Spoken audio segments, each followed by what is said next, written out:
이거 하나면 끝. 여름 바지 이거 하나면 끝. 난 그 새끼들 인생을 끝내고 싶어 진짜. 안녕하세요. 오늘 도매 의류, 그러니까 쇼핑몰에서 살 수 있는 옷들, 그리고 브랜드 의류들, 뭐 무신사나 여러 뭐 29cm 편집샵에서 파는 그런 의류를 비교를 좀 해볼까 하는데, 아주 단편적인 예로 가격적인 부분도 있겠고, 그 다음에 물론 뭐 봉제나 퀄리티적인 부분들도 있겠지만, 브랜드 의류가 왜 도매보다 비싼지 그거를 알려드리려고 하고요. 이제 워싱 같은 거를 보여드리면서 브랜드 옷이 왜 조금 더 단가가 나가고 왜 비싸지는지, 물론 업자분들도 계시기 때문에, 현업에서 하고 있으신 분들도 있기 때문에 단가 공개나 그런 거는 하지 않을 예정이지만, 기본적인 틀에 대해서만 한번 짚고 넘어가려고 합니다. 원단 수축에 대해서 설명을 드리자면, 원단은 이쪽 방향으로 줄게 되어 있습니다. 이게 바이어스 방향이고요. 일단 세탁이나 워싱을 하게 되면 이 방향으로 줄어요. 무조건 이 양쪽 방향으로. 그렇기 때문에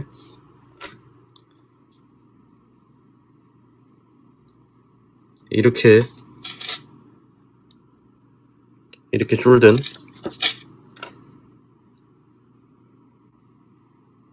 이렇게 줄든 이 원단이 점점 줄 수밖에 없어요. 이 끝점으로 가면 갈수록.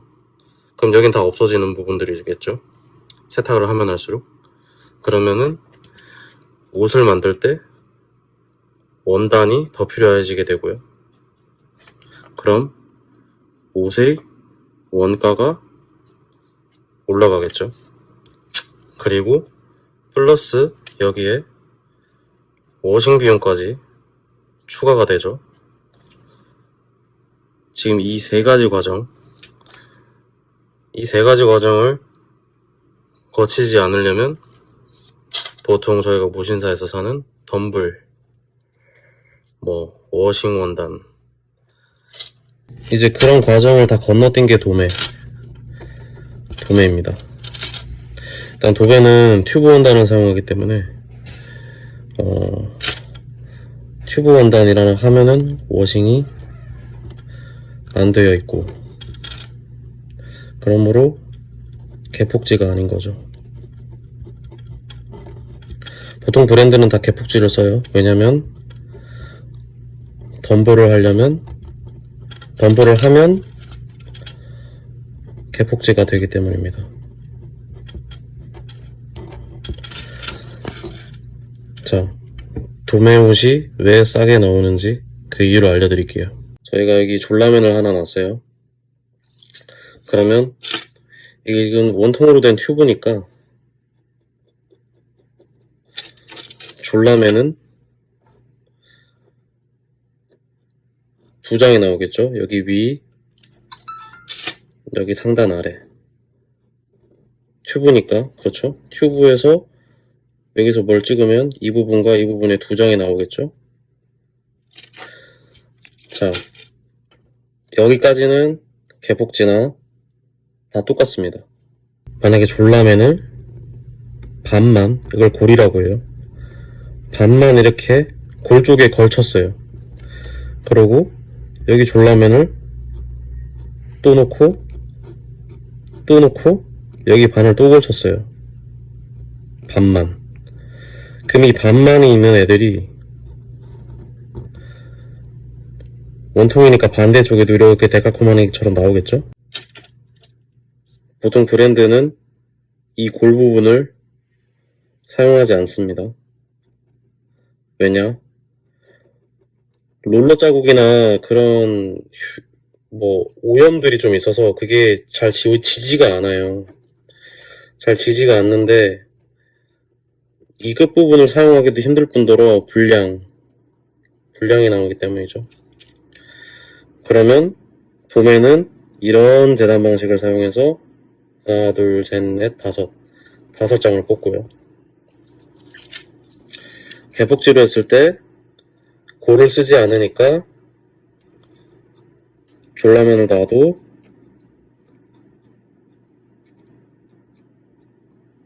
여기는 안 쓰죠. 4장. 그러면 이미 원단은 얘가 훨씬 많이 썼죠. 도매가. 아니, 브랜드가. 원단 소요, 원단 소비. 그러면은 원가가 올라가겠죠. 근데 개폭지다. 그러면 워싱 비용까지 브랜드는 여러분들 모르시겠지만 이거 3개 기본으로 깔고 가는 거고요. 도매는 워싱 안 하고 골 쓰고 수량 더 나오죠.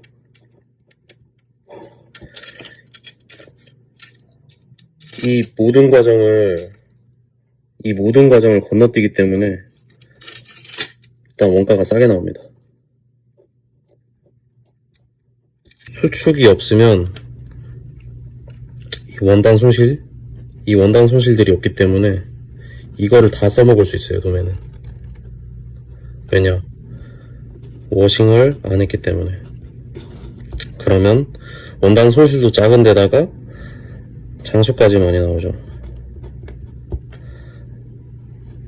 그래서 여러분들이 도매 옷을 사면 세탁을 했다 줍니다.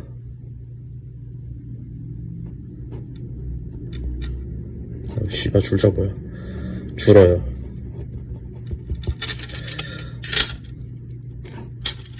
그러면 5번 입고 쓰레기통으로 버립니다. 제가 샘플을 직접 봤던 걸로 설명을 한번 해드릴게요. 이게 지금 원본인 상태인데 이게 지금 셀파다잉이라는 가공이 되어 있는 원단이에요. 그냥 일반적인 티셔츠 원단이 아니라. 근데 색감이 지금 이런 상황에서 제가 시즌에서 진행했던 솔트워싱 제품을 끼워서 보여드리면 차이가 확실히 많이 나죠. 이게 지금 제가 아까 입고 있었던 옷이기도 한데 보여드릴게요. 얘 같은 경우는 지금 샘플이라 감도만 이게 샘플을 만들어 놓고 지금 비교하기 위해서 그냥 일단 대충 만들어 놓은 옷이고, 얘는 이제 이 옷을 똑같은 사이즈로 솔트워싱을 돌린 체인도 쳐져 있고요. 이렇게 보시면 확실히 차이가 나죠. 그리고 이게 어차피 드럼통에 놓고 돌리는 거기 때문에 간간히 원단에 이런 헐어버린 니킹한 것처럼 보이는 그런 효과도 있단 말이에요. 근데 이 솔트워싱이 이게 불량이 아니라 일부러 빈티지하게 만들기 위해서 이렇게 색을 빼는 거거든요. 소금으로. 일단 솔트워싱에 대해서 간략하게 설명드리자면 과망이랑 소금을 같이 드럼통에 넣어서, 원래는 소금이랑 탈색제를 같이 썼대요. 소금이랑 탈색제를 같이 썼는데 요즘에는 업체마다 뭐 소금 말고 과망이랑 물 주는 업체도 있긴 있다고 하더라고요. 근데 아주 자연스럽게 이렇게 보시면, 이 끝쪽도 보시면 헐은 것처럼, 이게 빈티지하게 보이려면 헐어야죠, 옷이. 썩어야 되니까. 근데 이게 가끔 이제 옷을 구매하시는 분들은 이런 게 이제 다 이런 것들, 물 빠진 것들이 전부 다 불량이라고 생각하시나 봐요. 보시면 카키색 같은 경우는 아예 상이하죠, 색깔이. 완전히 헐어서 아예 다른 컬러가 됐는데 색깔 나온 게 훨씬 효과가 더 극대화됐어요. 검정은 그냥 약간 물만 빠졌다면 얘는 아예 그냥 한 무슨 30년 된 옷처럼 물이 아예 다 빠져서 이렇게 멀쩡한 옷을 데미지를 줘서 이렇게 빈티지하게 만드는 게 훨씬 더 힘든 공정이거든요. 또 이런 거를 하려고 하지 않는 사람들도 있고, 왜냐면 비싸서. 그리고 이런 원단, 다잉이 되어 있는 원단을 취급하는 데도 별로 없어요. 근데 저는 이런 무드를 좋아하고, 이제 썩어 문드러진 이런 것들 멋있잖아요. 근데 저는 이제 이런 것들을 좋아하고, 아무래도 일반 반팔티나 파는 그런 브랜드가 되긴 또 싫어서.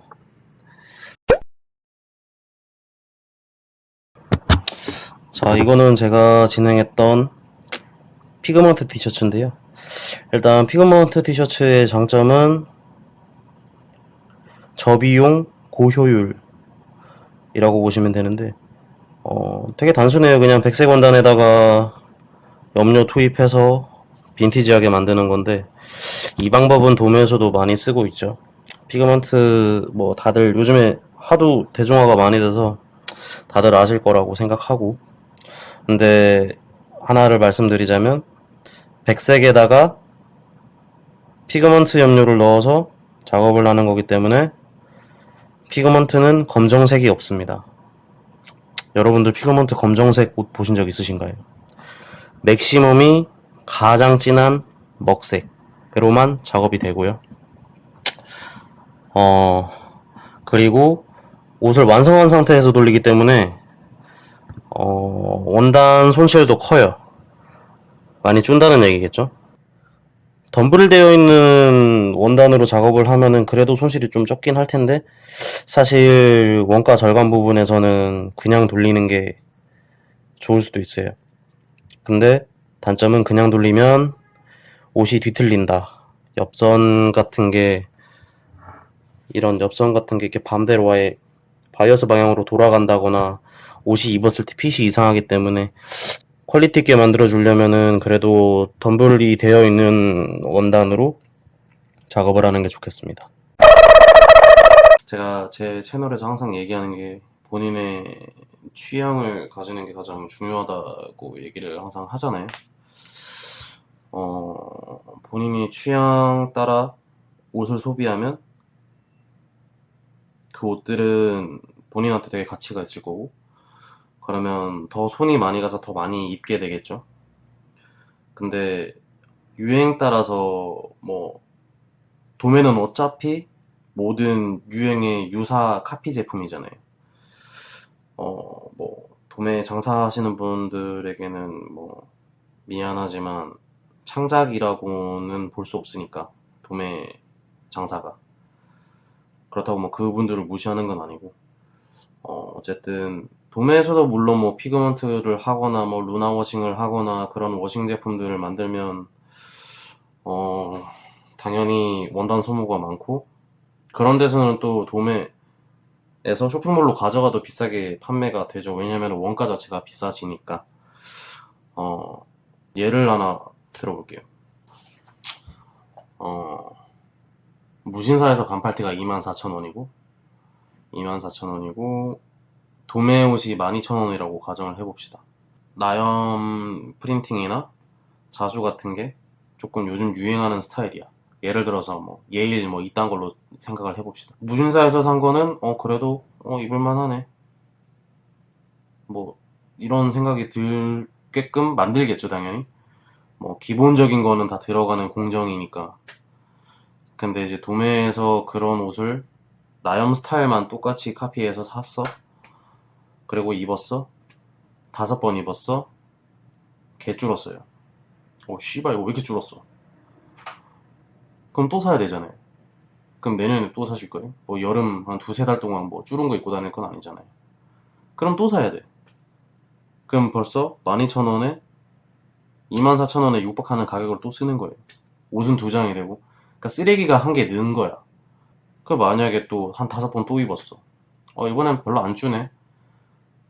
근데 원단이랑 봉제가 헐거워서 막 그지 같아가지고 뜯어지고. 아마 도매 옷 좋아하시는 분들 그런 경험 다 있으실 거예요. 저는 도매 옷을 아예 입지 않아서. 돈 주고 산 브랜드 실명거로는 안 하겠지만, 그런 브랜드들도 저는 보면은 알거든요. 원가가 대충 보이기 때문에. 아, 진짜 젖같이 만들었다. 근데 이 가격에 파네. 그래도 장사 잘 되네. 그건 뭐, 하나의 브랜드 이미지나 마케팅이나 니즈를 채워서 판매가 잘 되는 거기 때문에, 거기까지는 뭐, 얘기는 딱히 하지 않겠지만, 브랜드들도 제대로 안 만든 옷들이 되게 많아요. 소비하실 때 생각을 좀 한 번 더 하라. 왜냐면 그 끝의 결론은 싼 게 비지떡이거든요. 싸고 좋을 순 없어요. 옷이 싸고 좋을 순 절대 없고, 옷은 기본만 하면 그래도 오래 입어요. 오래 입기 때문에 본인의 취향을 좀 더 확보해서 뭔가 자기가 좋아하는 브랜드가 생기고, 어, 공부를 하고, 그렇게 되는 게 오히려 좀 더 좋은 소비가 아닐까라고 생각을 하고요. 뭐 다른 무슨 유튜버들처럼 뭐 올해 여름 티 이거 하나면 끝 이지라라는 거, 그게 어떻게 보면 광고지. 그게 추천이라고 볼 수 있나? 그러니까 어떤 가이드라인을 던져놓고 그냥 보여주기만 하면은 그 선택은 소비자들이 알아서 하는 거지. 가이드라인보다는 좀 마치 정치 기사처럼 팩트만 전달하면 되는데, 팩트에다가 플러스, 아 근데 이렇게 하면 이건 좀 아닌 것 같다. 기자들 항상 그렇게 기사를 쳐 쓰잖아요. 그러니까 남의 취향을 좌지우지하려고 하는 그런 자기 주관이 들어가는 거예요. 그러니까 뭐가 끝인데, 뭐 지가 얼마나 알고, 뭐 얼마나 입어봤다고. 이제 막 패션 유튜버 보는 사람들은 잘 몰라서 보는 사람들도 많을 건데, 왜 그 사람들의 취향을 지가 먼저 좌지우지 하냐는 거예요. 제 말은. 그냥 팩트만 보여주고 정보만 보여주면 돼. 근데 뭘 씨발 자꾸 뭐 끝 어쩌고 지랄. 아, 진짜 이해가 안 가요.